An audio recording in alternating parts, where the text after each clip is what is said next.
What is up, guys? I am Get Flanked. Welcome to the Pro and the Potato, a special report. I'm joined in this episode by Interro. What's up, Interro? How are you doing? Thanks for having me here. My pleasure, man. Thanks for joining us. This is the first time we've done a special report for the Pro and Potato. It's basically going to be us sitting down and looking at a topic and breaking it down, talking about it, and just trying to get the bottom of it. And the topic for this episode is going to be what is wrong with North America in Rainbow Six Siege Pro League. Now, before we get into it, do you want to introduce yourself a little bit here, Interro, and just kind of tell the viewers a little bit about yourself? Sure, I can go into just a little bit about me, but not drone on too long. Basically, I started casting Rainbow Six just a little under a year ago, I suppose, around May or so. Started in a bunch of smaller leagues in North America, Siege Contender Series, which would later become like IEL, which would later become IEG. I did one for Vivid, which would then also merge into that. I guess my big break before Pro League was that I came into CCS, which is, I guess, the largest North American amateur league. It was really nice. There was two pro teams that played in that. So you had, at the time, I guess it was Core Impact, who would later join Pro League and change their name to WBG. And then at the time, they were known as Ferocity Esports, became Bittersweet, and are now Most Wanted. So my focus primarily had always been on North America. Now, of course, casting Pro League, I have to, I guess, diversify my knowledge. And I mean, today of all days, there's that huge Latin America shakeup that's going on. There's been some EU changes as well. So, but I think North America is a very interesting beast, and I would say that's probably been my focus over the last like week and a half with all the changes that have been going on, and especially their performance at LAN.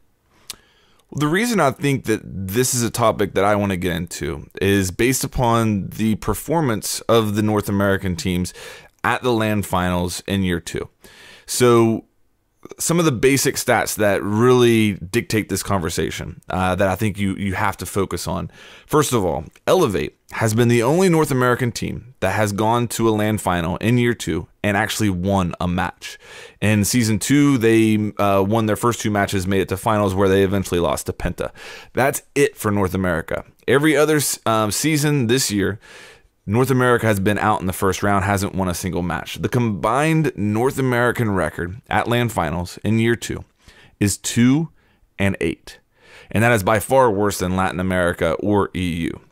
So when you look at those stats, it's hard to look at that and not think that North America has a problem when it comes to competing at LAN, and that North America may be lagging behind in skill when it comes to Pro League. So what do you say if I ask you what's wrong with North America? I don't think there's a simple answer for it. I don't think I can just tell you one thing. I think there are a couple things that plague North America, and I think that stat is also, it needs a little bit of a, I guess, an asterisk next to it, in that North America has technically won a seasonal championship as well as the world championships. You know, I think it's one thing where Continuum is the reigning world champions. I think that you can say that the only regions that have won titles are EU and NNA. So it's a scenario where I think they have really strong seasons and they play really well. But by and large, the way this game works is that things change so frequently. Meta changes, even simple recoil changes to operators. People who are uncomfortable on certain roles can find themselves out of a team very quickly. Take a look at, we always joke about the Ashe Jaeger mains. Well, if Ashe gets pushed out of the meta by Zosha, which it looks like she might, and Jaeger is not being pushed out but has largely been taken over by Ella, these people who are very one-dimensional on these operators find themselves in a lot of trouble, struggling to adapt to their team. So when I look at North America, I see a couple things. Number one, I see that they lag behind the rest of the regions in terms of coaching and preparation for their matches. I do not think that North America understands preparation for matches as well as the other regions do. As well, everybody slags on Latin America for not being prepared because they do the same thing over and over again. But the big difference between that is that even though they do the same thing over again, Latin America wins their gunfights 9 times out of 10. So even if you know how to counter-strat them, you're in a scenario where you're probably still going to lose that fight. And then last but not least, I think the shuffling. Yeah, Latin America keeps moving things around. Today we saw entire rosters crumple and move together. EU has probably been the most consistent region. But North America doesn't like somebody's personality, and they'll just shuffle them out for somebody else without thinking about really, I think, how they mesh with the rest of the team. And that is really detrimental to their success. Well, listening to what you say there's a couple things that I agree with, and I think first of all, you make a great point that you do kind of have to look at the stats that I mentioned earlier and realize that yes, in year one, North America has had a lot of success, but it hasn't necessarily translated yet to year two, and there's a lot of funky things that go on when you look at land finals. The fact that there's such a limited pool of teams that make it to finals. It's not like it's a 16 or 24 team tournament going on. It's a very small pool of teams. So you take season 3 for example, EG versus Ints in the first round, which is in fact the quarterfinals. Those are two really good teams matching up. So just because NA goes to LAN and doesn't win a match, it doesn't mean as much to me as it would if there were like a bigger pool of teams that made it to LAN finals. With that said, I mean, you do have to kind of say the proof is in the pudding. And I think you made a lot of good points there with preparation, with coaching. I think that it's possible that you could look at some of the North American teams and say that maybe the big thing that I see is a lot of them sometimes feel like they rely so much on individual skill, and they have lagged behind when it comes to strats, when it comes to coaching, you mentioned that, and just overall professionalism when it comes to the big picture in Pro League. What do you know about the NA scrims? Like, here's my question. Like, I think Excellence is a great example of what we're talking about here. Excellence in season 2 went through, it's now the era roster, or for the most part it's era, but Excellence in season 2 went through North America during the regular season undefeated. They go to LAN, they play Penta, obviously a great team, first round, and they get 10-2'd, lost devastatingly. And that was the #1 seed out of North America. So why is it that Excellence can go through North America undefeated like that and then struggle at LAN? I think there are always going to be teams that play really well online and teams that don't fare as well in person for a number of reasons. Number one, whether you want to admit it or not, a lot of the barbs that were thrown at Excellence was that some of their players had higher pings, and that was a situation where they excelled because the way this game works with hit reg and all that, if you're playing a 3-speed and you have a higher ping, then online that's going to be a much more noticeable impact than it is offline in person on the LAN build. Now, I didn't play against them. I don't know how much truth there is to that, but that is something that certainly a large portion of the community will say, oh, that's why Excellence didn't fare so well offline rather. For me, from my understanding, from watching what I watched and from hearing what I've heard, Excellence just did not prepare. They went in cocky. They thought that they were kings of, the entire thing. They thought they were going to humble Penta. They didn't strat well. They didn't buckle down and do their work. Meanwhile, here's Penta practicing, running over strats, picking apart every single aspect of what Excellence does, coming up with new strategies to counter it, or even simply just to expect it and play their own game, and they pummeled them. In fact, Penta looked near unbeatable in season 2. The only one who took a map off them was Font. So, it's, for me, I think the biggest issue with that matchup was just more so that they did not prepare, and that will circle back to preparation. Penta has not one but 2 coaches. They had Bacon and they had Shaws. Now they picked up Bloss in place of Bacon, whom Bacon has moved to Evil Geniuses, formerly CTM. So, you've got 2 coaches that are dealing with strats and statistics and things along those lines versus a team in Excellence that I honestly don't even think they had a coach, at least not one that I can name. And that goes a long way. That puts a lot of pressure on your IGL and the core of the team to be able to figure out what to do, and you don't have that extra set of hands. So here Excellence comes, beating up on North America. You've got Elevate, who's coming in, and a lot of people said limping in the 3rd place seed, and they fare the best out of everybody because they prepared and they practiced and they matched up well against their opponents. And that's the whole point of it. So, I mean, it sucks because there's only so few LANs. You have no idea which teams are going to do well offline. We said that ENCE is always an online team. They never do well at LAN. They've been to every single one so far, and that changed. So it's tough. And I think if we had more LANs, there'd be an opportunity for us to see how well teams can be prepared for it and how well they can actually play, because there's so many factors, including like the crowd, travel, all that jazz. A lot of these people that are playing, this might be their first time on a plane. This might be their first time leaving the country. That alone is a big shock, let alone the fact they have to prepare for a pretty big match. if I was to say to you that EG was the second best team in season 3 at the LAN finals, what would you say to that? And just to provide some backstory to the viewers here, EG Evil Geniuses got knocked out in the first round of season 3 finals by Ints. Ints went on to eventually win the season 3 finals championship. So what would you say to that? Sorry, repeat the question.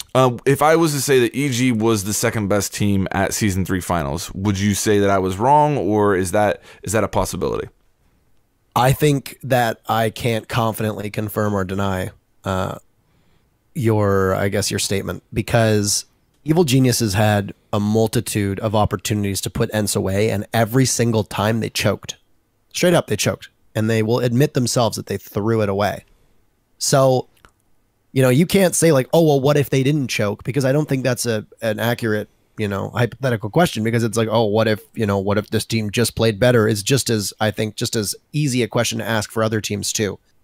Do I think that Evil Geniuses gave Ents their toughest matchup out of everybody? Yeah, I think they did. But I think there's also some things that can be said for the fact that once Ents beat Evil Geniuses, they just were unstoppable at that point, and nobody was going to be able to best them, Black Dragons looked incredible. They shredded Penta.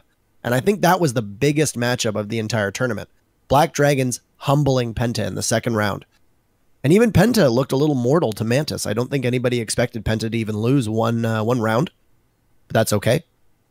And Penta got absolutely ruined by Black Dragons. So I think Black Dragons personally was the second best team, but I think you can make an argument for Evil Geniuses to maybe be in the top 3 because of their performance, but it's so hard to tell because they only played 3 maps, and one of those maps, they grabbed defeat from the jaws of victory. Well, here's why I mentioned that is we talked about Excellence being the #1 North American seed in season 2. EG was the #1 seed out of North America in season 3. Both teams lost in the first round. However, EG actually does have a coach in Bacon, one of the most highly regarded coaches in all of Pro League. He came from Penta actually in season 2 over to EG in season 3. EG also prepared for LAN very well. They had a boot camp, which is again something that you're kind of talking about as far as preparedness and just overall professionalism of the orgs. But yet the result wasn't any different. It was a first round knockout. However, EG was the only team that took Ents to 3 maps for the entire LAN final. I agree with you. You can't sit here and say, well, because EG played Ents closer than anybody, that means they were the second best team. You never know how teams are going to match up. If EG had beat Ents, maybe they wouldn't have fared so well against Black Dragons in the final, or you don't know how it's going to shake out. But it's kind of it's easy to overreact when you look at the stats that I mentioned at the beginning of the video. And it's easy to look at those stats and say NA is terrible, NA sucks.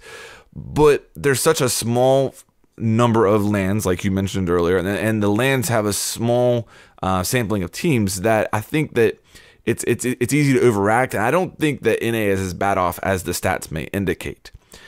If in previous seasons, both EU and North America got 3 teams into the LAN. Because of the introduction of APAC this season, we only got 2 from both EU and North America. Let's say that magically APAC disappeared, which I know they're not. This is completely hypothetical. But let's say that APAC disappears and now there's an opportunity to have 3 teams again. Do you think that NA would deserve those 3 teams over Latin America? I mean, clearly EU deserves 3 teams. Clearly EU is amongst the best 2 regions in all of it. My question is, do you think that Latin America has jumped ahead of North America in the pecking order of the regions? Over the last couple seasons, I'd say yeah. I'd say Latin America's showing over the last 3 seasons has been better than North America's, sure. I also come from a point of view where I don't think any region should have extra spots over another. So I might be offside of other people in this community, but I have no issues whatsoever with APAC getting 2 spots. I think it's important for them to grow, and I think it's good for the game.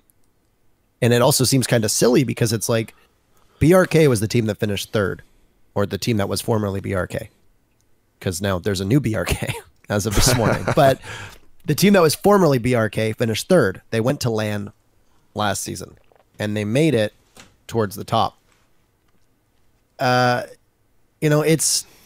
Do I think if they had gone instead of a North American team or an EU team, they would have fared better in Brazil this season? Absolutely, I think they would have. So I honestly don't know when it comes to does Latin America deserve a third spot if there was no APAC over NA? Because for me, it's like I think there should be parity between regions. And if one region is getting 3 spots, then every region should get 3 spots. If one region is getting 2 spots, then I think that's the way it should be. What we really need is we need the LAN finals to grow to 16 teams, and that would just be perfect. 4 teams from each region at that point. That would be ideal. But I understand you've got to get the demand up. But, I mean, Season 3 finals was the highest viewership numbers I think we've ever had by far. So I think we're getting there. And I think APAC is a big key to that. So I agree with what you're saying there. But I don't know. I think that you can certainly make the case for Latin America being deeper than North America right now. I mean, who would you say were the top 3 teams in North America last season? In Latin America? No, in North America. In North America? Yes. I mean, statistically, it was EG and Infamy. I'm not going to sit here and openly say, oh, I think this team lucked in, or oh, I think this team lucked out. I think you could have made a very compelling argument that with the way they played this season, I think EG, Infamy, Most Wanted, and Rogue were the 4 best teams in NA. And I honestly think any of them could have made it to LAN. I think it was really the system in which they played under that, made certain teams play better than others. Take a look at WBG and F3's bracket, and what they had to compete against was a lot more difficult, than what EG and Infamy had to go through. So there were, because of the very nature of the way that this season was played, I think there were some, much more difficult paths to making the playoffs. But looking at the top 4 of Rogue, Most Wanted, Infamy, and EG, I think any of those teams could have made it to LAN. And honestly, I think their performance would have all largely been the same. Most Wanted's team, its core right now, to the best of my knowledge, none of them have ever been to LAN. Rogue has, of course, and the core of Rogue's roster was in the finals at the Invitational, so I think there's something that could be said about them performing offline.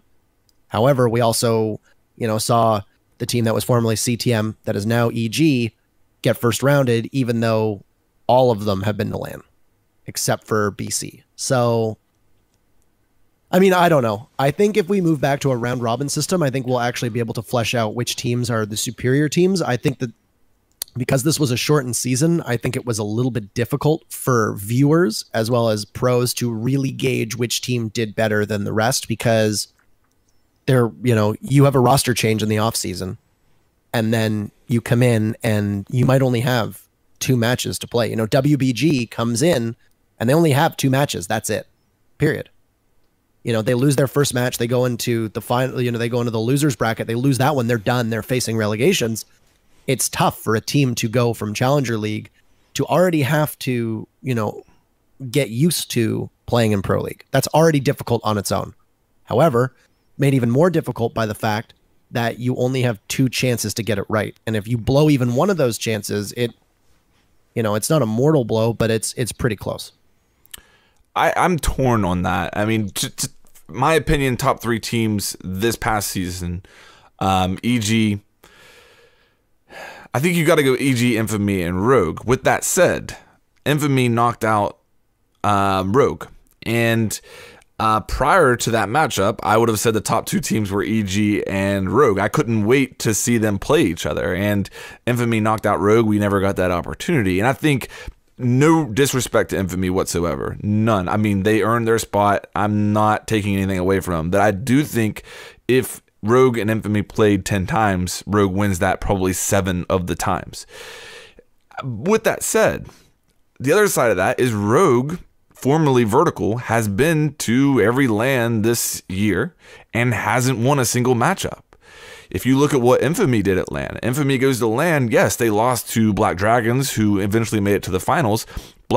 Infamy actually played Black Dragons on Clubhouse a lot closer than what Penta did. So is it possible that we have been sending the same teams from North America to LAN almost every single season and haven't been getting different results? Do we need some fresh blood in there? Would have Most Wanted fared better at LAN than, well, not necessarily EG, but would Most Wanted fare better at LAN than a Rogue who's gone, in the previous 2 seasons and didn't win at all? I think that you could make a case for that possibly. I don't know. What do you think about that? I think that the 2 hungriest teams in North America this season were probably EG and Most Wanted.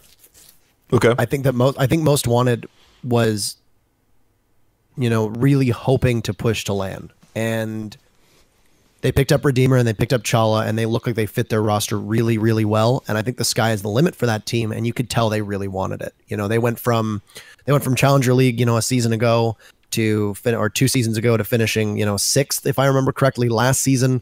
And then this season right now, they finished 4th. And I mean, the seeding matches are always a wash because some people take seeding matches seriously and some don't. It really comes down to what you think is the end game for finishing 3rd or 4th. But I mean, hey, we saw Rogue run a Tachanka, for example, in the seeding match. So I think EG and Most Wanted were probably the 2 hungriest teams. EG, of course, wanted to bounce back and prove that, their season victory and their world championship victory at the Invitationals weren't flukes. And then, of course, when they got picked up by EG, I think that there was even more motivation there because that is, I think, inarguably the largest organization in the game. Yeah. So there's some expectations and pressure there from that regard. But do I think we would have fared different? I mean, the problem with LAN is that we have only a couple a year. And I firmly believe that there are players and teams that will just fare poorly offline for a multitude of reasons. Like I said, could be the travel, could be being in a different city, could be being in a different country, could be your first time flying, could be, issues with teams, jet lag, everything like that. And it's like, you could be super jet lagged and really nervous about where you are and anxious. And this could be your first time playing offline and you have a bad game and that's it. It's done. And because we only have, 4 LANs a year right now, you're basically in a situation where that can cause your entire pro league career to go under. If you perform poorly at LAN even one time, teams can look at that and be like, well, he doesn't perform at LAN, so sorry, but you just don't fit on our team. So when you say new blood, I don't know, because I think that there's too many variables with brand new teams. You look at the teams that showed up to LAN for the very first time, and all of them lost in the first round. Excellence is a great example of that. I mean, the Excellence, in season 2 was #1 seed. We mentioned it earlier. None of them had any LAN experience, and they showed up and just got destroyed by Penta. So I think that plays into your point. Absolutely. I mean, we mentioned that Elevate's the only team that has won at LAN for North America this year, but yet they didn't make it to LAN in season 3. What happened to them? Why do you think that they didn't make it out of NA this season? They lost to They lost to Infamy and Most Wanted, I believe. I don't. So their first matchup was against Most Wanted. They lost that. They played WBG, lost the first map on Chalet, and I think a lot of people were watching and expecting them to potentially go to relegations because WBG were playing quite well. Then they ended up squeezing out the last 2 maps. Then they played Most Wanted again for the winner of that to go up against what would be Continuum at the time for playoffs, and Elevate lost that to Most Wanted. So both of Elevate's losses this season came at the hands of Most Wanted. What do you think? Why do you think they struggled this season? Why do you think they went from making it to season 2 finals to not making it to LAN in season 3? Do you have anything that you can put your finger on? I think Elevate is a team that performs very well at LAN. I think they're very cool under pressure. Take a look at how they did on Xbox. They tore through everybody on Xbox. They looked, unbeatable. And then when they went to LAN last season, the season before, where they made it to the finals against Penta, they didn't stack up very well against Penta, but they, played Ents, who committed a lot of mistakes, and of course, who had the curse around them of not being able to play well. And then they went up against what? They went up against Font. BRK. Was it? Oh, that's right. BRK played Penta. That's right. So they went up against BRK, and they beat BRK, and I think their style matched up. And I think it's interesting because we talked earlier about having that 3rd spot in NA. If APAC had been in last season, Elevate would not have gone to LAN because they finished 3rd in North America. Yeah. So they go to LAN, and the the consensus at the time amongst players and teams was that, oh, Elevate's kind of limping in, it could have been flip side, but it ended up being Elevate. Like, okay, it doesn't really matter. They've got Ents in the first round. They're probably going to lose. People were sleeping on Elevate 100%. And I think they beat all their expectations. And I find that a lot of the teams performed better than people expect when they go in with something to prove. When they themselves go in thinking like, okay, well, this could be it. They play a little bit looser. They maybe play a little bit more relaxed. I don't know if that's the case with Elevate, but Elevate has always played well at LAN. So it doesn't surprise me that they thrived. And like I said, that match against Ents was as close as it could get in the first round. I think Ents made a lot of errors, including some ill-advised team kills that, that Elevate were able to capitalize on. And the same thing with Evil Geniuses. I think Ents had that matchup against Elevate and they tossed it away and Elevate won.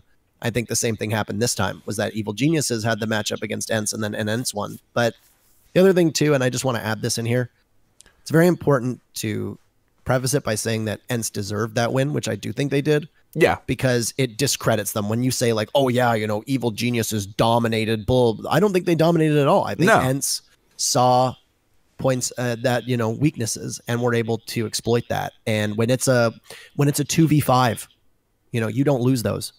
And they did, and Ents ended up winning it. When it's a 1v3 as your Evil Geniuses, you don't lose those, but they did. There were way too many opportunities, and I look specifically at Oregon. There were way too many opportunities where they tossed away rounds that should have been very easy for them to hold on to. And whether that is just EG tossing it away, or whether that's Ents being able to win those just outright and make good teams look bad, I think is really what's up for debate. I think Elevate is a great example of just my overall kind of view of North America, because you look at Elevate, particularly you look at Skies and Laxing, they can go toe for toe with anybody in the world as far as pure skill, gun skill, and just slaying capability. I think personally the reason that Elevate didn't make it to LAN this year was just they didn't match up well with the current meta, whether it's the trap meta or the smoke meta. They just didn't. It just something about this season and the meta, how it kind of shifted, just did not line up for them, and they didn't adjust very well. We saw Skies on smoke at certain points this season, and I just don't think that they kind of had a firm grasp on the meta this season, and that's no disrespect to them. You guys know, I mean, Laxing said as much whenever we had him on the Pro and Potato. He said that this meta didn't really line up very well with what Elevate was strong with. Do you think that NA has a meta problem? Do you think that because I mean we've had Fabian on here before, and he's talked about the difference between the NA and EU meta, meaning that EU utilizes utility and kind of places that as more of a priority over NA, who is more about slaying. Do you think there's a problem with the North American meta? I don't know actually if I would say that. I do think that EU plays a more well-rounded game as it stands right now. If you look at their play style, they play much more as a team. And if you ever really delve into the way that the teams play, there's a lot more depth in their roster. Now, is that because the rosters themselves actually have more depth, or is it because they don't rely on one or two people to carry their teams? That's a very good question, and one I don't feel confident answering one way or another. In regards to like Elevate and the way that the rest of North America plays, because I know that your previous question was about Elevate and I didn't answer it as fully as I could have.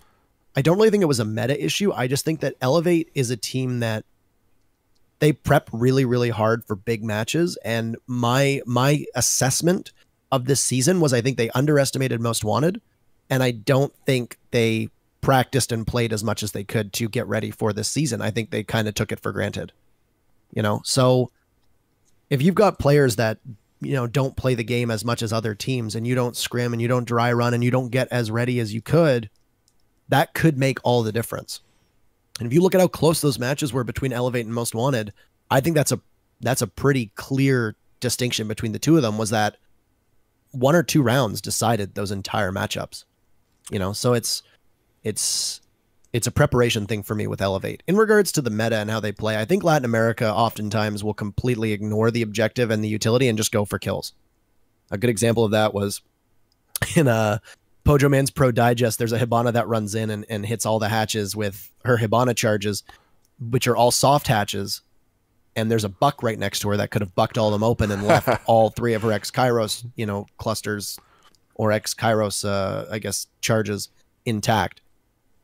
That's the kind of thing that, to me, really underscores that the team does not value getting the most out of their gadgets and the most out of their operators. They are almost purely picking them for their like and feel of the way the operator works and the way that they're able to slay with them.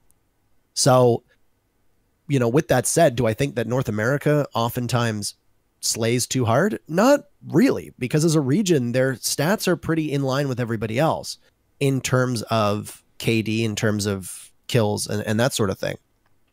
I think North America's biggest issue is that they aren't as methodical as EU and they aren't as aggressive as Latin America. I think they kind of inhabit that mushy middle in between where they don't master the coordination and, I guess like strategic aspect that EU, I think, is very, very proficient at. And I don't think they decide to just say, let's just kill them all like a lot of Latin America teams do, but that's changing as well. We saw that Black Dragons was extremely methodical and Font too, but I think Black Dragons really displayed it very well at the final. And I described it as they would all kind of circle in and then they would all just push coordinated together.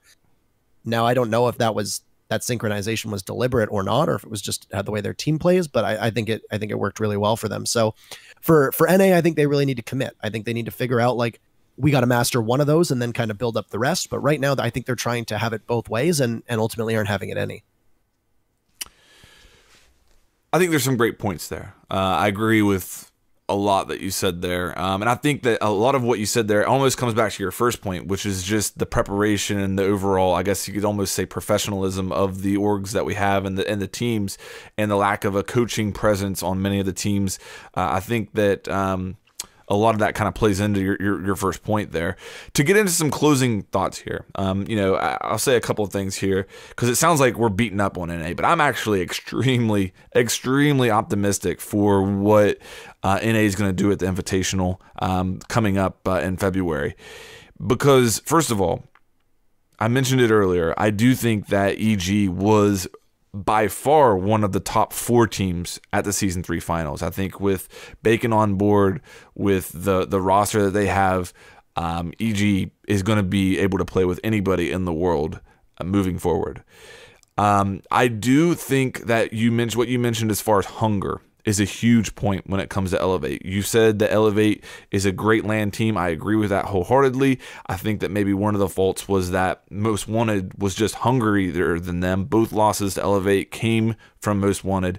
I think that's going to change this season and as far as Elevate's preparation for Invitationals, I think you're going to see that hunger back, and we know that they can perform at LAN. So I'm optimistic on what they can pull out. I think that the future is bright for NA. I don't think it's time to panic. I don't think we're falling behind as far as skill. I think it's, something that we, like you said earlier, we kind of need to look and discover our identity. Latin America has theirs. EU has theirs. What is North America's identity? What is our meta? And I think that we might be getting close to that. What do you say? That's a really tough question, actually. What is North America's meta? I think that as a region, this season, they incorporated Ying a lot more than everywhere else.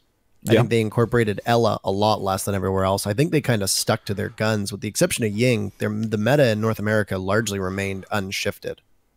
Whereas Latin America, I think, was the region most willing to take chances with who they played as. And I really do think that ties back into the fact that a lot of times, some of their players will pick operators based on, their feel of the operator, the way they move, the way their guns work, etc. For EU, I think they took a lot of operators they knew that they could get the most out of, their most utility. If I remember correctly, I think Ella had her lowest pick rate in EU because, interestingly enough, my opinion on Ella is that she does an awful lot by herself. I don't think she is an operator that works the greatest with a cohesive team. You can send an Ella off to do, Ella things and can reasonably get 1 to 2 picks on her own without having to worry about the rest of the team. Now, of course, that's big, but then that leaves, the rest of your team to have to pick up the pieces if things go south. So it's funny that the operators that, in my opinion, EU chose are the ones that work best in conjunction with one another. whereas Latin America picked ones that I think work on their own. So for NA, I just think it was they didn't really do anything too innovative. The one team, Elevate and Most Wanted both made some strats this season that I don't think we've seen before. A couple sites on a couple maps, we saw return to a return to strategies that we'd seen in seasons past. Look at, when it was the Glass meta, quote unquote, 2 seasons ago, and you were playing Clubhouse in Basement. A lot of pushes through Blue, a lot of pushes through Dirt Tunnel, and then usually drop Kitchen Hatch and try to get a plant off. This season, a lot of Clubhouse that we saw involved around taking Church Wall, pushing in behind Bar, and then getting a plant off there. And that is facilitated by heavy smoke usage, and then you can Candela off the main hallway, and that cuts off anybody from pushing through Armory into the hallway into Church because they'll be completely blind, etc. So for North America, their meta, it was largely the same as last season. And that could be a big reason why they didn't perform as well as they wanted, was because they did not make the adaptations and the changes that they needed to really shake up the way that other teams play against them. That's a good point. What any closing thoughts as far as what you want to say on this subject? If I'm North America, I'm going to stop tinkering with my rosters. So the biggest thing for me is my own personal opinion is that a lot of North American roster changes are made due to personality conflicts rather than the way that they mesh with the team. Good players who play well with the team but don't get along as friends or as personalities are often shipped off. Now, yeah, I do think that, the human aspect of gaming is pretty important. And if you hate your teammate, then obviously you're not going to perform as well. But I think a lot of times the stuff that I've heard and the stuff I've seen is petty nonsense, in my opinion. And there needs to be a coach or a manager or an adult or somebody to sit the team down and say, hey, sort it out. You're a team, play together and play like one. I think that Latin America has that. And I also think that EU has that. I think it's the main thing right now that's missing from NA. And I don't know how good the coaching situation is in APAC, but I do know that most of the teams that I've spoken with do have coaches that are very hands-on. Whereas with North America, I don't think that's the case. So if I'm looking at North America this coming season, you're going to be playing at the Invitational. Expectations are going to be really high. You had 2 of the 3 seasons where it's been really disappointing. You had Elevate was the only team that made it out of the first round this year, period. And now you're going to the 6 Invitational. EG and Elevate are already locked in. So you've already got 2 good offline teams that are going to be there. They're going to get a 3rd spot in the qualifiers, be it Infamy, Onslaught, Flipside, WBG, Most Wanted, Rogue, etc. Or Era even too, because I forgot Era there. Sure. So you have that. So you're going to get at least 1 more spot. There could potentially be, I don't know how the actual invite system works, but there's 4 invites that can be sent out from either Ubisoft or ESL, whoever actually does the inviting. One of those could go to North America. So you could end up with 4 North American teams competing at the Invitational. And if we recall, the only time that it's been an all North American final was at the Invitational last year. So it's, I think this is a really good opportunity to prove that North America's poor performance this year is not going to continue. So, one of the things is just, I want them to buckle down and really sort out their rosters, figure out where the people play, do some real in-depth coaching would be my advice. And don't just lose, 1 bad game and say, well, we need to start over, because every single time you rebuild, you're losing out on the progress and the synergy that you've developed. And I know that all the other regions like to say, oh, the NA shuffle, but I think part of it does ring true. So I think that there's a really good opportunity for these teams to build on it. If I'm Rogue, if I'm Most Wanted, if I'm Elevate, if I'm EG, I don't change anything. Just keep working at what you've got, sharpen your skills, hone your skills, and polish every aspect of your gameplay that you can, and go into either the qualifiers if you haven't qualified, or the Invitational if you have, and look to set new expectations. I think that's great advice. I think that's great insight, and I really appreciate you coming on the show. I think I speak for the whole community whenever I say we've really appreciated your contributions to the Pro League casts. We really enjoyed listening to you and think that you're doing a great job. So thanks a lot for coming on the show, and keep up the great work, man. Thank you very much, and I appreciate the I appreciate all the content creation that gets done for Rainbow Six, and I appreciate this podcast too. I think it's a great way to, you know, be able to breach that divide between, you know, the casual audience who don't really either care or don't really know about Pro League and are looking to, and then the people who are heavily involved. Because I think the more we can tie the pros in with the rest, or the, you know, the content creators in with the rest, the better the whole community gets. So doing stuff like this is a huge boon for us. So I really appreciate it, and I've had the opportunity and privilege to tune into some of your other videos that I've seen, and I'm really honored to actually get to be on it. Well, thank you. Thank you. And just before we go here, you have been streaming a lot on Twitch. I'll be sure to link your Twitch channel down below in the description. So guys, if you want to see Interro stream, head on over there. It's always entertaining. I've gotten to check out quite a few of them. And, you know, he's always playing with pros and other people throughout the community. So definitely go down and drop him a follow. Check out some of his live streams. Also, I'll link your Twitter down there as well. You keep everybody up to date with roster changes, and you're really ahead of the curve with a lot of the moves going on in Pro League. So make sure you guys hit him up. Hit him up on Twitter and on Twitch. Anything else you want to say here, Interro? Nothing. Just thank you so much, and to everybody, just if you haven't liked and subscribed to your videos, so because you do a great job, and I'm looking forward to the next one. And if you ever want me back, just don't hesitate to ask. I'd be happy to. Sure thing. And with that said, we're going to sign off, guys. We will see you later.